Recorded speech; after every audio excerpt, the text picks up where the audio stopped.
You're watching CNC3.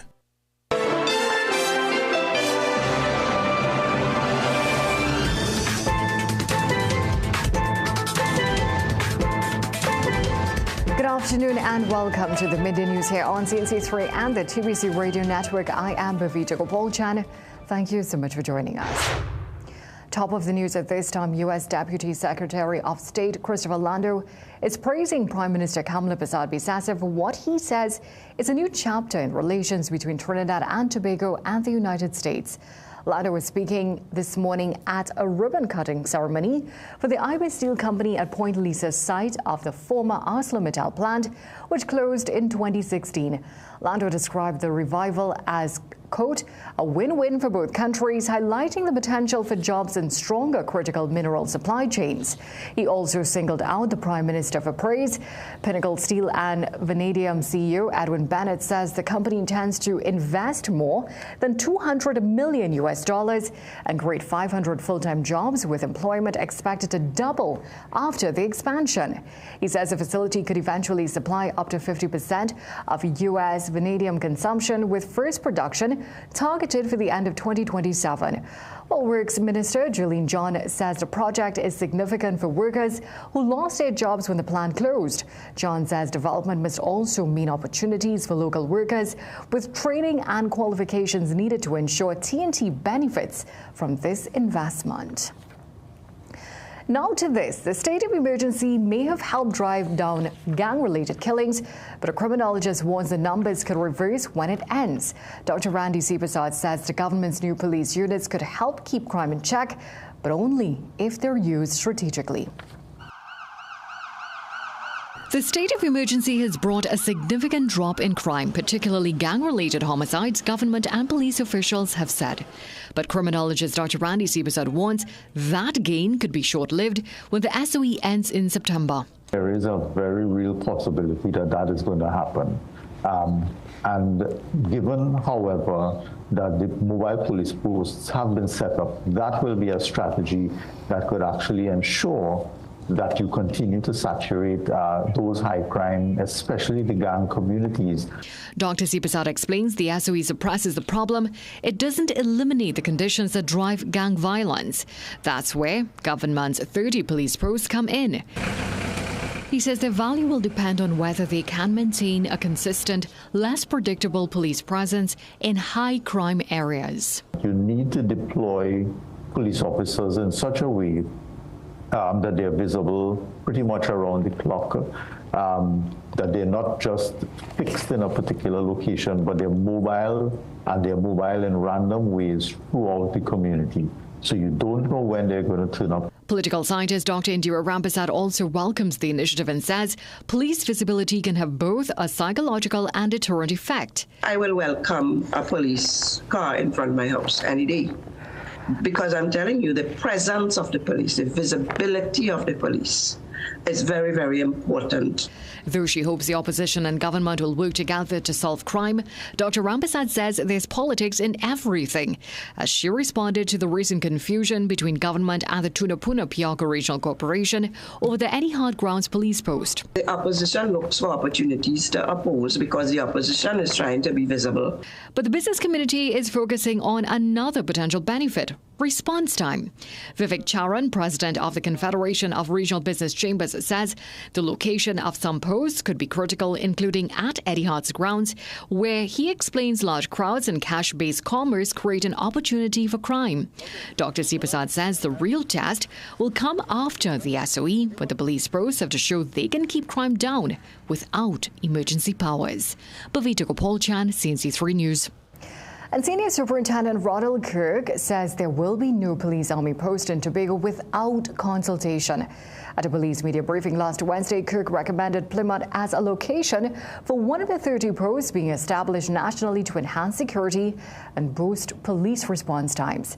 However, in an interview with CNC3 News today, Kirk said further discussions with the community and stakeholders must be held before the proposal goes any further. He added that Tobago is a unique division due to its geography, and while Plymouth is not the only area being considered, police data shows it is the village it is most needed. He added the post would not be a small structure as the mobile unit previously stationed in Scarborough. And Justice Minister Devish Maharaj is pushing for major changes to the country's rehabilitation and parole systems. The minister met on Friday with senior officials from the Prison Service, Police Service, Judiciary and Ministry of Homeland Security to discuss plans for a more modern, evidence-based approach to criminal justice reform. At the center of the discussions was the upcoming rollout of the Parole Act 2026 and the systems needed to support the supervised reintegration of inmates back into society.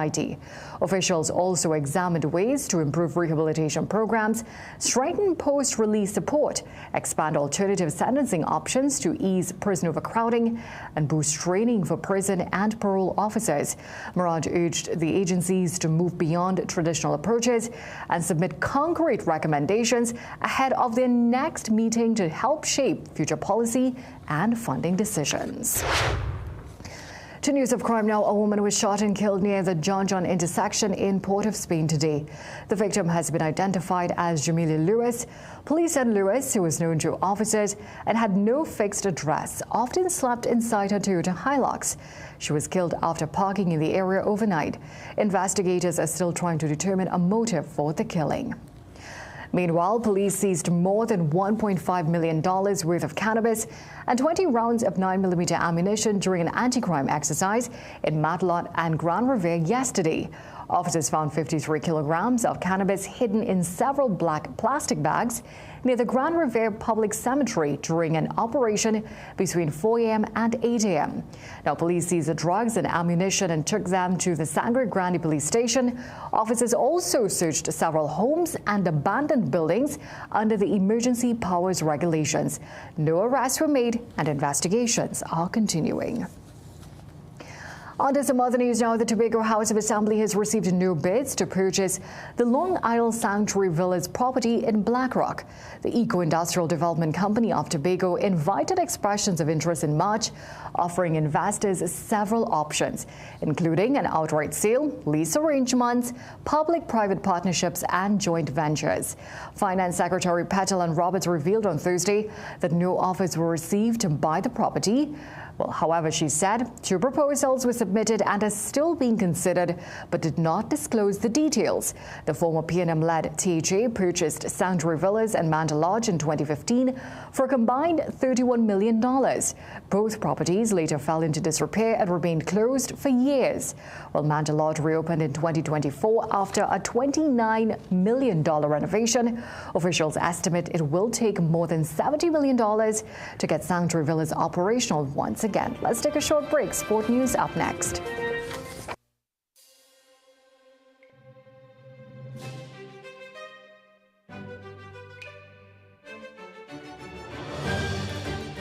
We finally said yes to onion rings. Now it's your turn to say yes to the new KFC onion ring chicken sandwich for $34.95 or get a regular side of rings for just $15.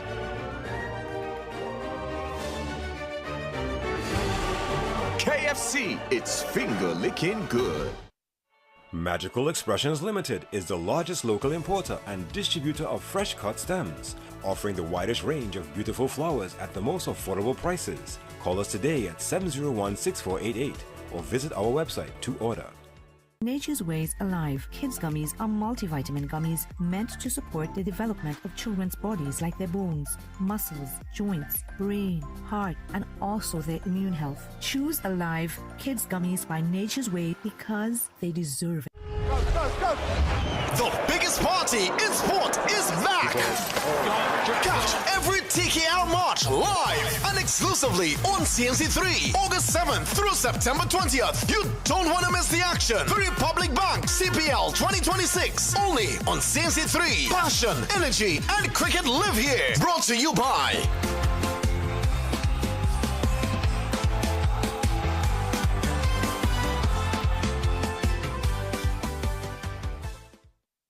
Stomach discomfort again?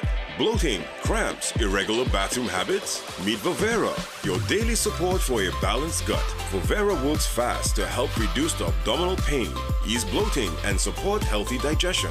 It helps restore balance to your gut so you can get back to feeling light, comfortable, and in control. Choose for real digestive relief, safe, effective, and trusted for both children and adults. Now available at pharmacies nationwide. Vivera, feel the difference.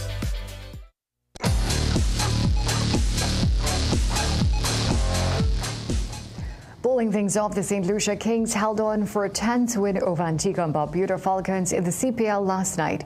Batting first, St. Lucia put on 186 for 8 from 20 overs, which was built largely upon a solid contribution of 82 from 51 balls by South Africa-born USA batsman Andres House. Al Jazari Joseph's 4-over spell earned him 3 for 32 bowling for the Falcons, and Shamar Springer claimed 2 for 39 from his allotment.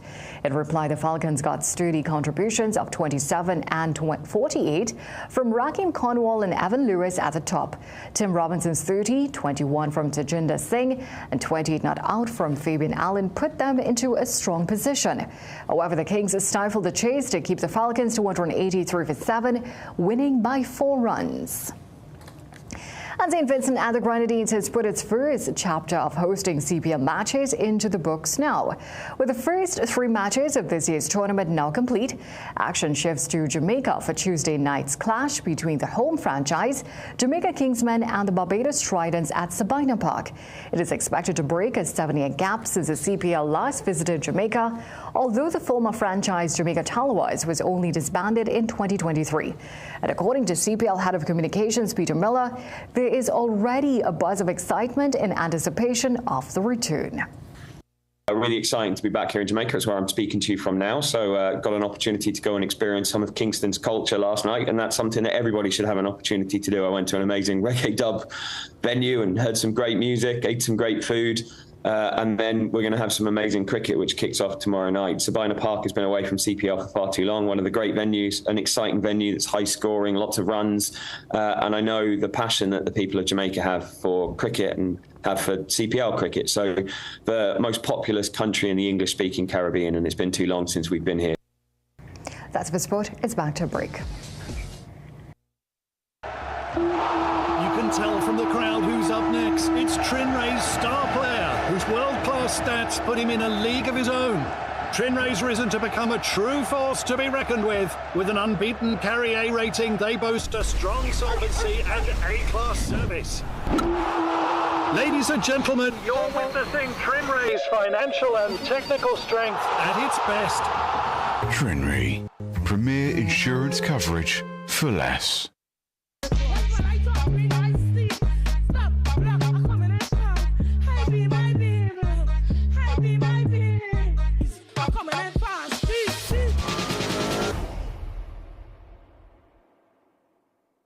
Kickstart your career in IT with the BSc Information Technology from the University of Bedfordshire, delivered at CTS College. The BSc Information Technology equips students for the latest jobs in the IT field. Benefit from online learning environment, dedicated program manager, WhatsApp groups with students and lecturers, shared drive with lecture notes, recordings, assignments, and more. Tutorial support for assignments. Email CTS College on study@ctscollege.com. Your heart, brain, and body with omega-3. Packed with essential fatty acids, omega-3 helps support heart health, brain function, and overall wellness. Whether you're staying active, focused, or simply living life to the fullest, make omega-3 part of your daily routine. Live healthier with omega-3. Wellness that works from within. Tune in to Wellness Unlocked on CNC3 Sundays at 5 p.m., also on Monday and Wednesdays at 9:30 a.m.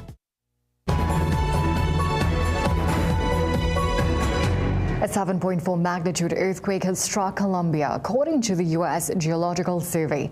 The epicenter was in San Jose del Palma, about 174 miles, that's 280 kilometers west of Bogota. But tremors were felt in several cities, including the capital, where the shaking set off alarms and sent people into the streets. Bogota's mayor said on social media there are no reports of injuries or structural damage.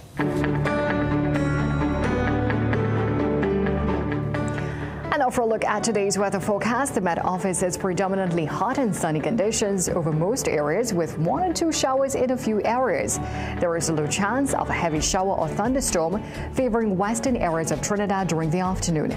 Tonight, however, will be clear at first with a few showers developing toward midnight. Seas are slight to moderate with waves 1 meter to 1.5 meters in open waters.